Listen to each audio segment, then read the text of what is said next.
Vijayasai Reddy episode AP రాజకీయాలను కుదిపేస్తోంది. మొన్న విజయసాయిపై జగన్ తీవ్ర ఆరోపణలు చేయగా తాజాగా ఓ వీడియోను పోస్ట్ చేసింది వైసీపీ. జగన్ ఆరోపణలకు సంబంధించి సాక్ష్యాలు ఇవిగో అంటూ ఓ వీడియోను పార్టీ అధికారిక ఎక్స్ ఖాతాలో షేర్ చేసింది. విజయసాయిరెడ్డి అమ్ముడు పోయాడనడానికి పక్కా ఆధారాలను వివరించింది. చంద్రబాబు నమ్మిన బంటు టీడీ జనార్దన్ ను విజయసాయిరెడ్డి సీక్రెట్ గా కలిశారని ఆరోపించింది. అది కూడా లిక్కర్ స్కామ్ పై సిఐడి విచారణకు కొన్ని గంటల ముందు తాడేపల్లి పార్క్ విల్లాలో ఈ భేటీ జరిగిందని తెలిపింది. చంద్రబాబుకు లొంగిపోయి నమ్మక ద్రోహం చేశారంటూ ఫైర్ అయ్యింది వైసీపీ.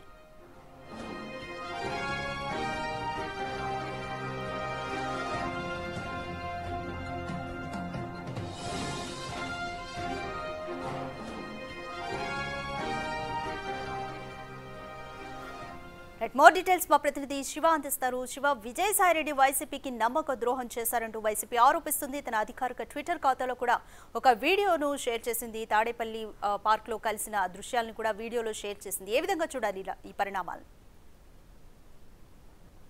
రాధిక, మొత్తం మీద చూసుకుంటే ఇటీవల సంబంధించి కూడా ఏదైతే ఘట్టమనేని ఆదిశేషగిరిరావు సినీ నటుడు స్వర్గీయ మాజీ కృష్ణ సోదరుడు ఆదిశేషగిరిరావు మనవడికి సంబంధించిన పుట్టినరోజు వేడుకలు ఇటీవల తాడేపల్లిలో జరిగినాయి. ఈ కార్యక్రమానికి సంబంధించి కూడా ముందుగా విజయసాయిరెడ్డి అలాగే ఆదిశేషగిరిరావు కూడా వీరిద్దరూ చాలా క్లోజ్ ఫ్రెండ్స్. ప్రస్తుతం ఏదైతే మాజీ సీఎం జగన్ నివాసం కానీ లేకపోతే విజయసాయిరెడ్డి కొన్న విల్లాస్ కానీ పలువురు వైసీపీ నేతలు కొన్న విల్లాస్ అన్నీ కూడా అలాగే ఆదిశేషగిరిరావే డెవలప్మెంట్ తీసుకొని చేసి ఇచ్చారు. సో ఆ రోజు డెవలప్మెంట్కి ఇచ్చే క్రమంలో జగన్ నివాసాన్ని కట్టే సమయంలో కూడా విజయసాయిరెడ్డి ఆదికేశ్వరరావు చాలా ఫ్రెండ్లీగా ఉన్నారు. సో ఆ బంధుత్వం ఆ స్నేహం మూలంగానే ఆయన మనవడు ఫంక్షన్కి తాను వెళ్ళిన తర్వాత ఆయన ప్రస్తుతం టీడీపీలో ఉన్నాడు కాబట్టి తెలుగుదేశం పార్టీ నేతలు టీడీ జనార్దన్ కావచ్చు లేకపోతే మిగిలిన వాళ్ళు కావచ్చు చాలామంది వచ్చిన పరిస్థితి కనిపిస్తూ ఉంది. సో ఈ నేపథ్యంలోనే ఒక ఫంక్షన్కి శుభకార్యానికి వెళ్ళిన నేపథ్యంలో ఈ రకమైన అభాండాలు వేయటం సరైన విధానం కాదు. వైఎస్ఆర్సీపీ చేస్తున్న ఆరోపణలకు సంబంధించి తాను స్పందించాల్సిన అవసరం లేదనేది కూడా విజయసాయిరెడ్డి గట్టిగా చెప్తున్న పరిస్థితి కనిపిస్తుంది. అయితే వైఎస్ఆర్సీపీ మాత్రం విజయసాయిరెడ్డి జగన్కి నమ్మక ద్రోహం చేశారు.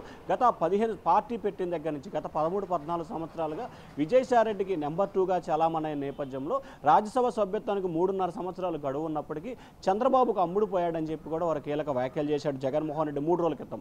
దానికి కంటిన్యూస్గా వైఎస్ఆర్సీపీ ఎక్స్ ఖాతా నుంచి కూడా నిన్న ఒక వీడియోని విడుదల చేశారు. ఏదైతే తాడేపల్లి పార్కు సంబంధించి ఒక ఇంట్లోకి వెళ్తున్న సమయంలో విజయసాయిరెడ్డి ముందు వెళ్తారు, ఆ తర్వాత కొద్దిసేపటి తర్వాత సాయిరెడ్డి అదే దానికి సంబంధించి వెళ్తున్నారు. సో ఈ నేపథ్యంలో శుభకార్యానికి సంబంధించి తాము వెళ్ళామని చెప్పి చెప్తున్న పరిస్థితి కనిపిస్తుంది. అలాగే టీడీపీ నేతలకు సంబంధించి కూడా అదే వర్షాన్ని మెన్షన్ చేస్తున్నారు. తాము ఒక శుభకార్యానికి వెళ్ళాము, ఆయన గతంలో వైఎస్ఆర్సీపీలో ఉన్నారు, ఆ తర్వాత టీడీపీకి వచ్చాడు, అలాగే రాజకీయంగా కానీ లేకపోతే అనేక రకాలుగా తమకు పరిచయం ఉన్న నేపథ్యంలో దీనికి రాజకీయ రంగు పులిమి ఇట్లా మేము మాట్లాడుకున్నాము కలిచామని చెప్పి అనవసరమైన దుష్ప్రచారం చేయడం సరైన విధానం కాదని చెప్పి టీడీపీ నేతలు కూడా ఘాటుగా స్పందిస్తున్న పరిస్థితి కనిపిస్తూ ఉంది. అయితే ఈ అంశానికి సంబంధించి సంప్రదించుకు టీడీ జనార్దన్కి ప్రయత్నం చేసిన ఆయన ప్రస్తుతం అయితే మహానాడుకు సంబంధించి కూడా చాలా బిజీగా ఉన్న నేపథ్యం కనిపిస్తూ ఉంది. ఆయన చంద్రబాబుకి అత్యంత సన్నిహితుడు కావచ్చు, అలాగే మహానాడుకు సంబంధించి నిర్వహణకు సంబంధించి స్టేజీ అలంకారంలో ఆయన కమిటీ సభ్యుడిగా ఉన్నాడు, కొన్ని కమిటీలో సభ్యుడిగా ఉన్నారు, కొన్నిటికి చైర్మన్గా ఉన్న నేపథ్యంలో ప్రస్తుతం ఆయన మహానాడు కార్యక్రమంలో బిజీగా ఉన్న నేపథ్యంలో వారైతే టీడీపీ నేతలు అయితే ఆఫ్ ది రికార్డుగా చెప్పిన పరిస్థితి కనిపిస్తుంది. ఇటు విజయసాయిరెడ్డి విషయంలో కానీ లేకపోతే టీడీపీ నేతలు కానీ ఒక శుభకార్యానికి వెళ్ళాను తప్ప ఎక్కడా కూడా రాజకీయపరమైన అంశాలకు సంబంధించి మిగిలిన విషయాలకు సంబంధించి తాము ఎక్కడా కూడా మాట్లాడుకోలేదు, జోక్యం చేసుకోలేదని చెప్పి వారైతే చెప్తా ఉన్నారు. కానీ వైఎస్ఆర్సీపీ నేతలు మాత్రం వీడియోని ఒకటి విడుదల చేశారు. దీనికి కౌంటర్గా ఇటు విజయసాయిరెడ్డి కావచ్చు, టీడీ జనార్దన్ కావచ్చు, తాను అలాగే టీడీ జనార్దన్ కలిసినట్టు కానీ మాట్లాడుకున్నట్లు కానీ ఏమైనా ఆధారాలు ఉన్నాయా? ఒకే ఫంక్షన్కి వెళ్ళేటప్పుడు అందరూ వెళ్తారు కాబట్టి ఆ వీడియోలు తప్ప లోపల మేము మాట్లాడుకున్నట్టు కానీ కలిసినట్లు కానీ ఏమైనా ఆధారాలు ఉన్నాయో చెప్పాలని చెప్పి ఇరువురు నేతలు అయితే గట్టిగా డిమాండ్ చేస్తూ ఉన్నారు. Radhika, thanks for the update Shiva.